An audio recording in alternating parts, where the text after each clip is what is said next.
Mukunda jewellers మొట్టమొదటి factory outlet ఇప్పుడు కూకట్పల్లి, కొత్తపేట్, సోమాజిగూడ మరియు ఖమ్మంలో. Welcome to Suman TV. నేను మీ సుమన్ టీవీ నాగ్. కోల్కతా ఇన్సిడెంట్కి సంబంధించి కనుక మనం చూస్తే ఇప్పటికే 35 రోజులు కావస్తోంది. అయినా సరే దానికి సంబంధించినటువంటి వాటిలో జస్టిస్ జరుగుతుందా, రాదా, వస్తుందా, లేదా అనేటువంటి దాని మీద ఆసక్తి అయితే రోజు రోజుకు పెరుగుతూ వస్తూ ఉంది. ఇప్పటికే ప్రొటెస్టెంట్స్ బయటకు వచ్చి, వీధి మీదకి వచ్చి చాలామంది నిరసనకారులు ఒక్కొక్కళ్ళు ఒక్కొక్క రకంగా వాళ్ళ నిరసనని తెలుపుతూనే ఉన్నారు. అంటే వీధి లైట్ల దగ్గరకు వచ్చి కొంతమంది నిరసన తెలుపుతూ ఉన్నారు, రోడ్ల మీదకి వచ్చేసారు. అండ్ దాంతోపాటు మన రీసెంట్గా మనం చూస్తే నభన్నాని మొత్తం చుట్టుముట్టడం కూడా జరిగింది. అయినా సరే మమతా బెనర్జీ ఎక్కడా తగ్గటం లేదు దీనికి సంబంధించినటువంటి విషయంలో. జస్టిస్ ఎప్పుడు జరుగుతుంది అని అంటే చాలా తెలివిగా ఒక స్టేట్మెంట్ని ఆవిడ వాడటం జరిగింది. అంటే అందరికీ నా చైర్ కావాలి, ఓకే, ఇందులో జస్టిస్ కావాల్సినటువంటి అవసరం లేదనుకుంటాను అనుకొని చాలా తెలివిగా మాట్లాడటం జరిగింది. ఇటువైపు కొంతమంది నిరసనకారులు చెప్పేటువంటి ఒక మాట ఏంటి అని అంటే, ఆవిడ చైర్ మాకెందుకు, న్యాయం జరిగితే చాలు కదా అని చెప్పేసి కొంతమంది డాక్టర్స్ కూడా మాట్లాడటం జరుగుతుంది. బెంగాల్ అంతా అదే కోరుకుంటూ ఉంది. అయినా సరే జస్టిస్ డిలే అవుతుంది. ఓవైపు సిబిఐ పాయింట్ ఆఫ్ వ్యూ నుంచి చూసినప్పుడు పాలిగ్రఫీ టెస్ట్లని, నార్కో టెస్ట్లని, వీటికి సంబంధించింది ఏ విధంగా జరుగుతూనే ఉంది. అండ్ కొన్ని ఈడీ రైట్స్ కూడా సందీప్ ఘోష్ మీద జరగడం జరిగింది. అటువైపు చూస్తే సంజయ్ రాయ్ బెయిల్ కోసం కవితా సర్కార్ అడ్వకేట్ ఎవరైతే ఉన్నారో, ఈ అక్యూజ్డ్ అడ్వకేట్ ఎవరైతే ఉన్నారో కవితా సర్కార్, ఆవిడేమో బెయిల్ కోసం ప్రయత్నం చేస్తూ ఉంది.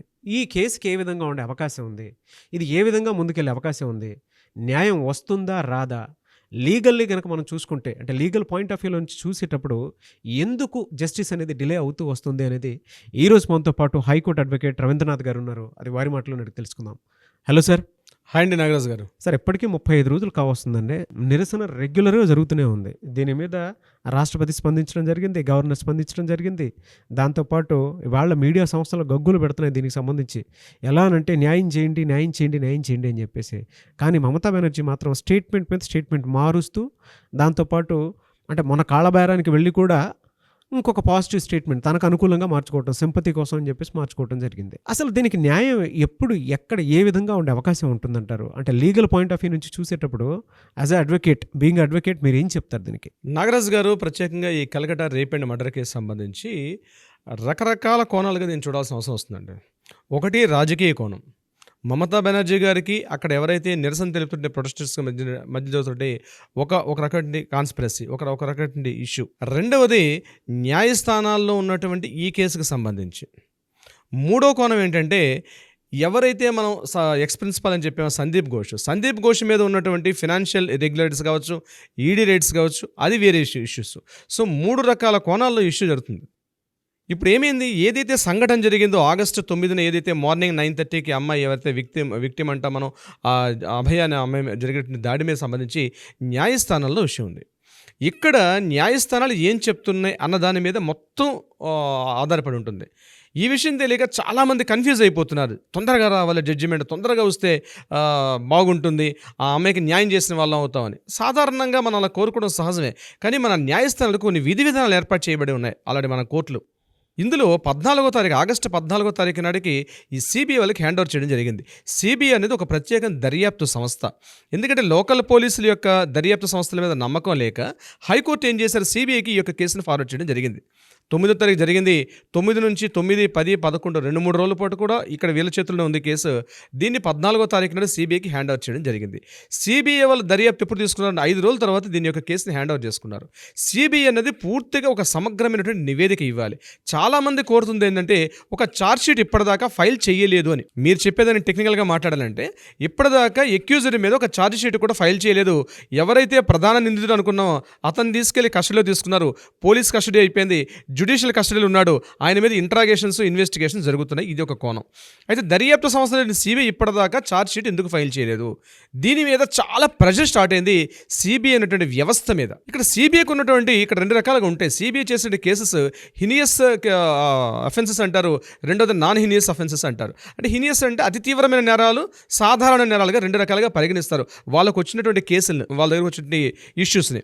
తీవ్రమైన నేరాలు అంటే ఏంటి అంటే, ప్రత్యేకంగా హత్య, ముఖ్యంగా అత్యాచారాలు కానీ, అలాగే టెర్రరిజం సంబంధించింది కానీ, లేకపోతే పెద్ద ఆర్థిక నేరాలు, పెద్ద పెద్ద స్కామ్లు, ఫైనాన్షియల్ స్కామ్స్, వీటిని హినియస్ అఫెన్సెస్ అంటారు. అది తీవ్రమైన నేరాలుగా పరిగణిస్తారు. నాన్ హినియస్ అంటే జస్ట్ ఒక పెట్టి కేసెస్ కానీ, చిన్నవి అంటే మామూలు స్మాల్ స్కేల్ ఇష్యూస్ని అతి సాధారణంగా దీన్ని డివైడ్ చేస్తారు. ఈ హినియస్ కేసెస్లో ఎలా ఉంటుందంటే వీళ్ళకి 90 days టైం ఉంటుంది. వీళ్ళకి సిబిఐ వాళ్ళు ఒక ఛార్జ్ షీట్ ఫైల్ చేయడానికి 90 రోజుల టైం ఉంటుంది. అంటే వాళ్ళ కేసు టేకప్ చేసినప్పటి నుంచి 90 రోజుల అంటే 3 months ఆఫ్ టైం ఉంటుంది. ఈ 3 monthsలో వాళ్ళు ఎప్పుడైనా ఛార్జ్ షీట్ ఫైల్ చేయొచ్చు. అంటే ఇక్కడ మరలా డౌట్ వస్తుంది, మరి 3 months పాటు ఫైల్ చేయాలంటే మరి నిందితులు తప్పించుకుంటారు కదా సార్, రకరకాల మన టెక్నికల్ పారామీటర్స్ వస్తుంది. లేదు, ఇక్కడ ఏమవుతుందంటే ఛార్జ్ షీట్ ఫైల్ చేయడం అనేది ఒక సమగ్రమైన రిపోర్ట్ అనమాట. ఈ కేసుకు సంబంధించి ఎవరెవరు నిందితులున్నారు, ఆ నిందితుడు హత్యకు సంఘటనా స్థలంతో మొదలుకొని ఏ రకమైన పరిస్థితుల్లో అతను ఈ సంఘటన చేయాల్సి వచ్చింది, ఇందులో ఎవరెవరు ఇన్వాల్వ్మెంట్ ఉంది, మొత్తం సమగ్రమైన నివేదిక ఉంటుందన్నమాట. దీనికి సపోర్టింగ్ సాక్ష్యాలు అంటే భారతీయ న్యాయ వ్యవస్థ చట్టం మొత్తం కూడా సాక్ష్యాల మీద ఆధారపడి ఉంటుంది. సాక్ష్యాల మీదే మొత్తం భారతీయ న్యాయ వ్యవస్థ ఆధారపడి ఉంటుంది. మన కంటికి కనిపిస్తున్నప్పుడు కూడా సాక్ష్యాధారం లేకపోతే ఆ కేసు నీరుగారిపోయే అవకాశం ఉంటుంది. ఇది నిజంగా జరుగుతుంది న్యాయస్థానంలో. సాక్ష్యానికి ముఖ్యంగా ఆ యొక్క కేసుకి సాక్ష్యం అనేది బలమైన సాక్ష్యాలు ఉండాలి. అందుకని దర్యాప్తు సంస్థలు ఏం చేస్తాయంటే వీలైనంత వరకు సమగ్రమైన సాక్ష్యాలు సేకరించే ప్రయత్నం చేస్తాయి. ఒక్కొక్కసారి ఈ సాక్ష్యాలు DNA రిపోర్ట్స్ కావచ్చు, పాలిగ్రాఫ్ టెస్టులు కావచ్చు, నార్కోటిక్ టెస్టులు కావచ్చు, ఎన్ని రకాలు వీలైతే అన్ని రకాల కోణాల్లో దాన్ని పూర్తిగా ఒక సమగ్ర అంటే ఏ చిన్న hair line point of evidence కూడా మిస్ కాకుండా చూసే పని సిబిఐ వాళ్ళకి. ఇక్కడ వీళ్ళు తొందరపాటు పడి కానీ ఛార్జ్ షీట్ ఫైల్ చేశారనుకోండి పొరపాటున కోర్టులో ఫైల్ చేసినప్పుడు ఏమవుతుందంటే ఛార్జ్ షీట్ ఫైల్ చేసి అక్కడ ఉన్నటువంటి జడ్జిలు ఈ యొక్క సాక్ష్యాలని వాళ్ళు యాక్సెప్టెన్స్ అంటే రూల్ ప్రకారం అక్కడ కానీ కాంట్రాడిక్టర్గా ఉన్నటువంటి సాక్ష్యాలు కానీ సేకరించినట్లయితే ఇమ్మీడియట్గా సెకండ్ ప్రాబ్లం వచ్చేది, ఎవరైతే అక్యూజ్డ్ ఉంటాడో నిందితుడికి ఇమ్మీడియట్గా బెయిల్ ఇచ్చే అవకాశం వస్తుంది. ఛార్జ్ షీట్ ఫైల్ చేయనంత వరకు కాలం కూడా ఇతనికి బెయిల్ ఇచ్చే అవకాశం ఉండదు. కొన్ని సర్కమ్స్టాన్సెస్లో ఎప్పుడైతే ఛార్జ్ షీట్ ఫైల్ చేసినప్పుడు ఆ చేసిన ఛార్జ్ షీట్ వాళ్ళు యాక్సెప్ట్ చేయొచ్చు, చేయకపోవచ్చు జడ్జెస్. అక్కడ ఒకవేళ ఛార్జ్ షీట్ బలంగా లేదు మరలా చేయమని చెప్పి జడ్జెస్ మళ్ళీ రిజెక్ట్ చేసే అవకాశం ఉంటుంది. అయితే రిజెక్ట్ చేసే సందర్భంలో నిందితుడిని ఇంకా ఎక్కువ రోజుల పాటు జైల్లో పెట్టకుండా ఇతడికి బెయిల్ ఇచ్చే అవకాశం ఉంటుంది. This is the fundamental rule in the కోర్టులో. సో ఈ కేసులో కానీ తొందరపాటు పడి అంటే ఇప్పుడు జరుగుతున్న సంఘటన కానీ మనం ఈ రూల్ని అప్లై చేస్తే ఇప్పుడు ఏదైతే ఈ కేసుకు సంబంధించి ఈ కలకట్ట ఈ అక్యూజ్డ్ సంజయ్ రేస్ సంబంధించి ఉందో తొందరగా సిబిఐ వాళ్ళు సాక్ష్యాలు నమోదు చేసి ఛార్జ్ షీట్ ఫైల్ చేసేసారు అనుకోండి తొందరపాటుగా. ఒకవేళ అక్కడ సాక్ష్యాలు అనుకున్నట్టుగా లేక ఏవైనా ఇంటరప్ట్ అయినా కొంచెం కాన్ఫ్లిక్ట్ ఉన్న ఇటువంటి సందర్భాల్లో నిందితుడి మీద ఇమీడియట్గా కవిత సర్కార్ ఏం చేస్తారంటే బెయిల్కి అప్లై చేసే అవకాశం ఉంటుంది. బెయిల్ అప్లై చేసే మళ్ళీ నిందితుడు బయటికి వెళ్ళాడంటే ఇమ్మీడియట్గా మళ్ళీ సాక్ష్యాలను తారుమారు చేసే అవకాశం ఉంటుంది. మళ్ళీ దీని మీద చాలా కాంట్రాడిక్ట్ వచ్చి ఈ కేసు ఇంకా లెంగ్తీ అయ్యే అవకాశం ఉంటుంది. సో అందుకని సిబిఐకి 90 రోజుల గడువు ఉంటుంది, మ్యాక్సిమం లిమిట్ 90 రోజుల వరకు టైం ఉంటుంది. అంటే ఆగస్టులో జరిగింది కాబట్టి ఆగస్ట్ 8 నుంచి September to October to November 8 వరకు ఛార్జ్ షీట్ చేసే అవకాశం సిబిఐ వాళ్ళకు ఉంది. ఇది తెలుసుకోవాల్సింది ప్రాథమికంగా. అంటే మనం మీడియా ద్వారా మాకు అవకాశం దొరికింది కాబట్టి అసలు లీగల్గా జరుగుతున్న విషయాలు మీకు తెలియపరుస్తున్నాం నాగరాజు గారు దీనికి సంబంధించి. సో 90 days టైం ఉంటుంది. ఈలోగా ఏమవుతుంది, ఇక్కడ ప్రొటెస్ట్లు ఎవరైతే చేస్తున్నారో వీళ్ళు తొందరగా జడ్జిమెంట్ కావాలి, తొందరగా జస్టిస్ కావాలనుకుంటున్నారు. అయితే ప్రభుత్వం ఒక పని చేయొచ్చు. దీంట్లో ఏ రకంగా పని చేయొచ్చు, ఒకవేళ దర్యాప్తు సంస్థలు ఏర్పాటు చేసేది ఎవరు, ప్రభుత్వం ఏర్పాటు చేస్తుంది. న్యాయ వ్యవస్థ మీద ప్రభుత్వానికి ఎటువంటి అజమాయిషీ ఉండదు. అయితే ఒకవేళ ఈ కేసు డిలే అవుతున్న సందర్భంలో ప్రభుత్వ పరంగా ఒక చిన్న క్లాజ్ ఉంది. యాజ్ ఎ బీయింగ్ ఎన్ అడ్వకేట్గా మాకు అర్థమవుతుంది. మేము చేయొచ్చు, చెప్పండి, మేము సజెస్ట్ చేయొచ్చు కోర్టుకి, అంటే ప్రభుత్వానికి సజెస్ట్ చేయొచ్చు. ఏంటని ఒక ప్రత్యేక ప్రాసిక్యూటర్ని ఏర్పాటు చేయొచ్చు. ఒక ప్రత్యేక ప్రభుత్వం ఇప్పుడున్నటువంటి సిబిఐ అడ్వకేట్స్ అక్యూజ్డ్ ఇప్పుడు డిఫెన్స్ అడ్వకేట్స్ కాకుండా ఒక ప్రత్యేకమైన ఒక ప్రాసిక్యూటర్ని ఏర్పాటు చేసే అవకాశం ఉంటుంది. ఈ ప్రాసిక్యూటరు కోర్టులకి రిప్రజెంటేషన్ చేస్తూ తొందరగా త్వరితగతిన ఈ యొక్క జడ్జిమెంట్ రావడానికి కోసం ఇతను ప్రయత్నం చేసే అవకాశం ఉంటుంది. మమతా బెనర్జీ గారు ఆ చిన్న లీగల్ పాయింట్ ఎందుకు మిస్ అవుతున్నా అర్థం కావట్లేదు. ఆవిడ ఈ కీ పాయింట్లో వెళ్ళగలిగితే కొంతవరకు ప్రజలకు నమ్మకం కలుగుతుంది. న్యాయ వ్యవస్థ అనేది ఒక ప్రత్యేకమైన వ్యవస్థ, జ్యుడిషియరీ, దాని మీద ఎవరి ఇన్ఫ్లుయెన్స్ పని చెయ్యదు 100%. కానీ ప్రభుత్వం కొంతవరకు ఏం చేయొచ్చు, దర్యాప్తు సంస్థ ఇన్ఫ్లుయెన్స్ తెలియదు కాబట్టి సాక్ష్యాలు తారుమారు అవ్వకుండా ఈ ఇష్యూ మీద ఒక ప్రత్యేక ప్రాసిక్యూటర్ని, ఒక స్పెషల్ ప్రాసిక్యూటర్ని ఏర్పాటు చేసే అవకాశం ఉంటుంది. అతను టోటల్గా ఈ ప్రభుత్వానికి ఈ దర్యాప్తు సంస్థలకి ప్రజలకి ఒక అనుసంధానకర్తగా రిప్రజెంటేషన్ చేసే అవకాశం అయితే ఉంటుంది. బట్ అటువంటి చర్యలు తీసుకున్నట్టుగా మమతా బెనర్జీ గారు మనకు కనిపించట్లేదు. ఇది ఒక కారణం కాకుండా మమతా బెనర్జీ గారు తీసుకున్నటువంటి కొన్ని చర్యలు మనం న్యాయ వ్యవస్థ పరంగా చెప్పడం జరిగింది. దీనికి సంబంధించిన కేసు ఎలా నడుస్తుంది ఏంటనేసి. దీనివల్ల నేను ప్రజలకు చెప్పేది ఏమిటంటే, ఈ యొక్క వేదిక ద్వారా తొందరగా కావాలని మీకు ఉంటుంది, నాకు ఉంటుంది, నాగరాజు గారు ఎంత తొందరగా వీలైతే తొందరగా రావాలి. కానీ తొందరపాటుతనంతో మనం తొందరగా చర్యలు చేయడం వల్ల మన న్యాయ వ్యవస్థ గురించి ఏదైతే ఫ్రేమింగ్ ఉంటుందో ఆ రూల్స్ ప్రకారం నిందితులు తప్పించుకునే అవకాశం ఉంటుంది. అంతేకాకుండా మరొక కీ పాయింట్ కూడా ఉంది ఇంట్లో. ఈ యొక్క కేసు కేవలం ఏదో హత్య జరిగింది, అత్యాచారం, కొన్ని కేసులు ఉంటాయి చూడండి, వస్తారు అత్యాచారం చేస్తారు ఆ సంఘటన. కానీ ఇది అలా లేదు. దీంట్లో ఏమైంది, సందీప్ ఇది ఒక ప్రభుత్వ కాలేజీలో జరిగింది. ఆ ప్రభుత్వ కాలేజీ ప్రిన్సిపాల్ కూడా దీంట్లో ఇన్వాల్వ్మెంట్ అయి ఉన్నాడా లేదా అన్నది అది మనకి ఇంకా ఇన్ఫర్మేషన్ రాలేదు. అతని మీద కొన్ని దర్యాప్తు సంస్థలు పనిచేస్తున్నాయి. అది ఏది ఫైనాన్షియల్ ఇర్రెగ్యులారిటీస్ కానీ లేకపోతే అక్రమాస్తులు. ఈ అక్రమాస్తులు, ఈ ఫైనాన్షియల్ ఇర్రెగ్యులారిటీస్ మీద కూడా దీని మీద ఏమైనా ఇంపాక్ట్ ఉందా? ముఖ్యంగా ఎవరైతే ఈ అభయ అనుకున్నామో ఈ అభయకి ఏమైనా తెలుసు అంటే అక్కడ హ్యూమన్ ట్రాఫికింగ్ కావచ్చు, లేకపోతే అవయవాల మార్పిడి కావచ్చు, చాలా సంఘటనలు జరుగుతున్నాయి, చాలా రూమర్స్ అయితే ఉన్నాయి. అవి అధికారికంగా నిర్ధారించాలి. వాళ్ళు ప్రతిదీ నిర్ధారించి ఛార్జ్షీట్ ఫైల్ చేయాలి దీని మీద. సో వీళ్ళు ఏం చేస్తున్నారు, వీటితో కూడా ఇంటర్లింక్ అయి ఉంటాయి ఇవన్నీ కూడా. అవన్నీ బహుశా నాకు తెలిసి ఈ సిబిఐ డిపార్ట్మెంట్ ఆఫీసర్స్కి రోజుకి 15 గంటలు పనిచేసిన టైం సరిపోదండి. 15 గంటల పాటు పనిచేస్తున్నప్పుడు కూడా టైం సరిపోదు. ఎందుకంటే టైం దగ్గర అయిపోతుంది. ఆల్మోస్ట్ జరిగిపోయి ఆల్మోస్ట్ 35 డేస్ అయిపోయింది. ఇంకా మహా అయితే ఇంకొక 55 డేస్ కన్నా ఎక్కువ లేదు వాళ్ళ టైం. సో ఎంత తొందరగా వాళ్ళు ఫైల్ చేయాలి. తొందరగా ఫైల్ చేయడం వల్ల అక్యూజ్డ్ బయటికి వెళ్ళే అవకాశం ఉంటుంది. తొందరగా ఫైల్ చేయకపోతే ప్రజల నుంచి ఒత్తిడి ఉంది. ఏదని బట్టి కూడా చాలా హెవీ స్ట్రెస్తో పనిచేస్తున్నాయి దర్యాప్తు సంస్థలు. జ్యుడిషియరీ వ్యవస్థ నేను ప్రతి మినిట్ మేము దగ్గరగా చూస్తున్నాం కాబట్టి మాకు విషయం అర్థమవుతుంది. ఇతని మీద ఎఫ్ఐఆర్ బుక్ అవ్వకపోవడానికి కారణం ఏమేంటంటారు మరి? అంటే సందీప్ ఘోష్ మీద ఈ రోజుకి ఈ కేసుకి సంబంధించినటువంటి వాటిలో చిన్న ఎఫ్ఐఆర్ కూడా బుక్ అవ్వలేదు. ఈడీ రైట్స్ జరుగుతున్నాయి. అంటే apart from this case everything is happening, but ఈ ఎఫ్ఐఆర్ మాత్రం బుక్ అవ్వట్లేదు. దీని మీద మీరు అడిగే క్వశ్చన్ 2 రకాలుగా సమాధానం నాకు అనిపిస్తుంది. జ్యుడిషియరీ వ్యవస్థలో ఏంటంటే ఎఫ్ఐఆర్ నమోదు చేయకపోవడం అనేది ముఖ్యంగా ప్రత్యేక దర్యాప్తు సంస్థలకి, లోకల్ పోలీసులు అయితే ఎఫ్ఐఆర్ నమోదు చేయాలి. ఈ సిబిఐ లాంటి ప్రత్యేక దర్యాప్తు సంస్థలకి ఎఫ్ఐఆర్ నమోదు చేయకుండా కూడా వాళ్ళు కేసును ఇంటరాగేట్ చేసి ఇన్వెస్టిగేషన్ చేసే రైట్స్ ఉన్నాయి వాళ్ళ క్లాజెస్లో. This is number 1 point. FIR అవసరం లేదు. అయితే ఎఫ్ఐఆర్ చేయాలి. ఎఫ్ఐఆర్ ఎందుకు చేసి ఉండకపోవచ్చు అంటే, ఒకవేళ వీళ్ళ మీద ఎఫ్ఐఆర్ చేయడం వల్ల సాక్ష్యాల మీద ఇన్ఫ్లుయెన్స్ ఉండే అవకాశం ఉంటుంది. అంటే ఇంత లీగల్ టెర్మినాలజీ స్థలం అని తెలియకపోవచ్చు. దీని మీద డైరెక్ట్గా ఇండైరెక్ట్గా కొంతమంది ఇన్వాల్వ్మెంట్ అయి ఉండొచ్చు.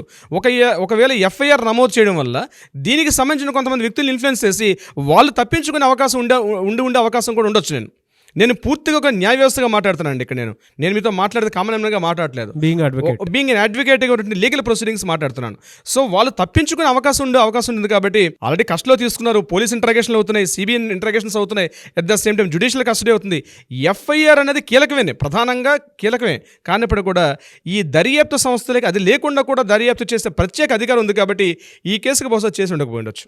సో నాగరాజు గారు, ఇది ఒక ప్రకారంగా జరుగుతుంటే, రెండవది రాజకీయ కోణంగా ఆలోచించినప్పుడు మమతా బెనర్జీ గారు తీసుకున్నటువంటి స్టెప్స్ మాత్రం చాలా తెలివిగా, ముఖ్యంగా ఈ గ్యాప్ని ఏదైతే ప్రజలు అంటే ముఖ్యంగా ఈ హెల్త్ వర్కర్స్ ఏదైతే ప్రొటెస్ట్ చేస్తున్నారో, టోటల్గా గడిచిన 35 రోజులుగా హెల్త్ వర్కర్స్ పబ్లిక్ యొక్క సింపతిని పొందారు. సో ప్రజలందరూ కూడా జూనియర్ డాక్టర్స్ కావచ్చు, హెల్త్ వర్కర్స్ సపోర్ట్గా ఉన్నటువంటిగా మీడియా కథనాలు మనకు కనిపిస్తున్నాయి. అయితే ఎప్పుడైతే తన ఇంటెలిజెన్స్ వర్గాలు ఒక విషయం తెలియపరిచారు, ఏమని, టోటల్గా మీ చేతి నుంచి గ్రిప్ పోతుంది, టోటల్గా వాళ్ళకి సపోర్ట్ వెళ్తుంది పబ్లిక్ అందరూ కూడా అని ఎప్పుడైతే తెలిసిందో, ఇప్పుడు ప్లేట్ ఫిరాయించారు మమతా బెనర్జీ గారు. తను ఇమీడియట్గా తన సెకండ్ స్టెప్ తీసుకున్నారు. తన రాజకీయ నీతిని చూపిస్తున్నారు. ఎలా అంటే, ప్రజల సానుభూతి కావాలి ఫస్ట్ ప్రజల సానుభూతి లేకుండా ఏ నాయకులు ఏ పని చేయలేరు. ఈ విషయంలో ఆవిడకి చాలా వెన్నతో పెట్టిన విద్య. ఫస్ట్ ప్రజల్లోకి వెళ్ళిపోతారు ఆవిడ. ప్రజల యొక్క సింపతిని మొత్తం తను ప్రొటెక్ట్ చేసుకుంటారు. ఇందులో భాగంగా ఈ నిన్న తీసుకున్నాం ఒక చర్య ఏంటంటే, ఎవరైతే ఈ జూనియర్ డాక్టర్స్ ఈ యొక్క సమ్మెలో ఉన్నప్పటి నుంచి 35 రోజుల్లోగా వీళ్ళు ఒక సంఘాన్ని ఏర్పాటు చేసుకున్నారు. తృణమూల పార్టీ కాంగ్రెస్లోనే ఒక సంఘం ఏర్పాటు చేస్తారు. చూడండి ఎంత తెలివిగా స్టెప్స్. ఇది ఎప్పుడైతే స్టార్ట్ అయిందో బిఫోర్ స్టార్ట్ చేశారు. ఆ సంఘం ఏంటి, ఇంటలెక్చువల్స్ ఫోరం అని ఒక ఫోరం ఏర్పాటు చేసి ఎప్పటి నుంచి ఈ సమ్మెలో స్టార్ట్ అయినప్పటి నుంచి ఇప్పటిదాకా సుమారుగా 29 మంది చనిపోయారని, సుమారుగా 7 లక్షల మంది సరైన వైద్యం అందక చాలా ఇబ్బందులు పడుతున్నారని ఎప్పుడైతే గుర్తించారో, ఆ 29 మంది యొక్క చనిపోయిన బంధువులకి వీళ్ళు రాష్ట్ర ప్రభుత్వం తరపున ఎక్స్గ్రేషియా 2 లక్షల రూపాయలు ప్రకటించడం జరిగింది. ఇది కేవలం ఇనీషియల్ అమౌంట్ అని చెప్పారు. మళ్ళీ ఎక్స్గ్రేషియా ఇస్తూ కూడా టోటల్ అమౌంట్ అంతని చెప్పలేదు. 2 లక్షల రూపాయల అమౌంట్ ఇస్తూ వాళ్ళ యొక్క సానుభూతిని పొందే ప్రయత్నం చేశారు. దానికి హై పబ్లిసిటీ చేసుకుంటున్నారంటే మెల్లగా ప్రజల నుంచి సానుభూతి, అంటే ప్రజల నుంచి ఈ జూనియర్ డాక్టర్ల యొక్క విషయాన్ని పక్కన నడిపించేసి టోటల్గా మమతా బెనర్జీ గారు అనే వ్యక్తి చాలా ట్రాన్స్పరెంట్గా ఉన్నారు, చాలా నిజాయితీగా ఉన్నారు, తాను ఎంతో నిబద్ధత ఒక రాజకీయ నాయకులని ప్రూవ్ చేసుకున్న ప్రయత్నంలో మమతా బెనర్జీ గారు ఆల్మోస్ట్ మోర్ దాన్ 60% దాటేశారని చెప్పవచ్చు నాగరాజు గారు. గడిచిన 4 రోజులు జరిగిన సంఘటనలు ముఖ్యంగా ఎప్పుడైతే వీళ్ళకి చర్చలకు పిలిచారో ఆ చర్చల్లో ఆవిడ 2 గంటల సేపు ఆ ఉన్న ఇమేజెస్ బయటకు వెళ్ళడం, ప్రజల్లో కామన్ మ్యాన్కి ఏముంటుంది, సింపతి అంటే అంత పెద్ద నాయకురాలు 2 గంటల సేపు వీళ్ళకి పిలుస్తున్నా వీళ్ళకి ఎందుకు వెళ్ళట్లేదు, ఈ విషయాలు తెలియవు. అవి ట్రాన్స్పరెన్సీ కావాలి, లైవ్ టెలికాస్ట్ కావాలి, వీటి గురించి పబ్లిక్ ఆలోచించకుండా నేను ఇంత వెయిట్ చేశాను 2 గంటల సేపు అని ఆ ఇమేజెస్ బయటకు రావడంతో ప్రజల్లో నేను ఒక సర్వేలు తెలిసిందంటే మమతా బెనర్జీకి మొన్నటిదాకా పడిపోయే గ్రాఫ్ రేట్ ఏదైతే ఉందో గ్రాఫ్ రేట్ సడన్గా ఆవిడకి మళ్ళీ వేవ్ లెంగ్త్ పెరిగిందని, తొందరలోనే ఆవిడకి గ్రాఫ్ రేట్ మళ్ళీ 80-90% రాగానే ఆవిడ మళ్ళీ స్టేబుల్ అయ్యే అవకాశం కూడా ఉంది. అయితే ఇదంతా కూడా సెంట్రల్ గవర్నమెంట్ ఇంటెలిజెన్స్ రిపోర్ట్ వాళ్ళు చూస్తున్నారు. దీనికి సంబంధించి ఇది రాజకీయ కోణం, దీనికి సంబంధించి అంతా కూడా.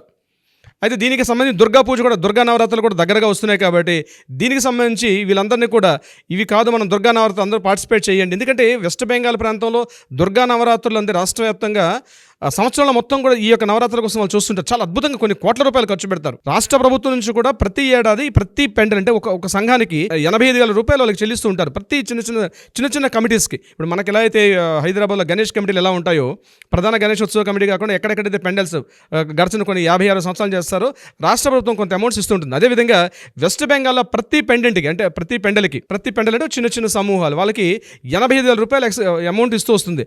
ఆ అమౌంట్ ఇప్పుడు ఇంక్రీజ్ చేసింది ఆవిడ. ఓకే, ఆ అమౌంట్ ఇంక్రీజ్ చేశారు. ఇది కాకుండా ముందుగా మీ వీళ్ళని కూడా పిలిపిస్తే మీరు రండి మనం దుర్గా పూజ యాక్టివిటీస్లో పార్టిసిపేట్ చేద్దామని చెప్పి ఇన్వైట్ చేయడం. సో ఇదంతా కూడా ఏంటంటే రాజకీయ కోణం. ఇదంతా కూడా చేసేది మొత్తం ఏదైనప్పుడు కూడా న్యాయ వ్యవస్థలో ఆ వ్యవస్థను నడిపిస్తున్నారు. ఇక్కడ రాజకీయ వ్యవస్థ ఎట్లా ఉంది, ఏదేమైనప్పుడు కూడా వెస్ట్ బెంగాల్ వైపు మాత్రం అందరు చూపైతే నిలబడి ఉంది నాగరాజు గారు. ఆ 2 డేస్లో దీనికి సంబంధించినటువంటి ఎమోషన్స్ ఏవైతే ఉన్నాయో డెఫినెట్గా బయటపడతాయని. అండ్ రేపు మంగళవారం జరిగేటువంటి సుప్రీంకోర్టు ట్రయల్స్ అవనివ్వండి, లేదంటే హీరింగ్స్ అవనివ్వండి, ఏదున్నా సరే కొన్ని కీలక అంశాలు అయితే బయటపడతాయి, నో డౌట్. అండ్ ఈ రోజు రేపట్లో మమతా బెనర్జీ ఇచ్చినటువంటి ఒక స్టేట్మెంట్ మీద ప్రొటెస్టెంట్స్ ఏం చేస్తారో అనేది కూడా చాలా ఉధృతంగా మారేటువంటి అవకాశం అయితే చాలా డెఫినెట్గా ఉంటుంది, నో డౌట్. అయితే ఏదేమైనా సరే we want justice, we demand justice. డెఫినెట్గా దీనికి సంబంధించినటువంటి వాటిలో మన ఇంట్లో సమస్యగా ప్రతి ఒక్కరు ఎదురు చూస్తూ ఉన్నారు. అండ్ ఈ రోజుకి కూడా మనతో పాటు మన ఆడియన్స్ అయితే రవీంద్రనాథ్ గారు అండ్ నాగరాజ్ గారు, థ్యాంక్ యూ సో మచ్. ఎప్పటికప్పుడు దీనికి సంబంధించిన అప్డేట్స్ ఇస్తూ ఉన్నారు, గ్రేట్ నాలెడ్జ్ అని చెప్పేసి అంటూ ఉన్నారు. అయితే కొంతమంది డైరెక్ట్గా మీకే ఇటువంటి కేసెస్ ఏమైనా ఉంటే డైరెక్ట్గా మీ చేతిలోనే పెడదామని చెప్పేసి మాట్లాడినటువంటి వాళ్ళు కూడా ఉన్నారు. సో వాళ్ళకు కూడా ఆ న్యాయం చేయడానికి మీరు సిద్ధమయ్యారు. Again hats off to you and thank you so much Ravindranath garu. Thank you so much Nagaraju గారు.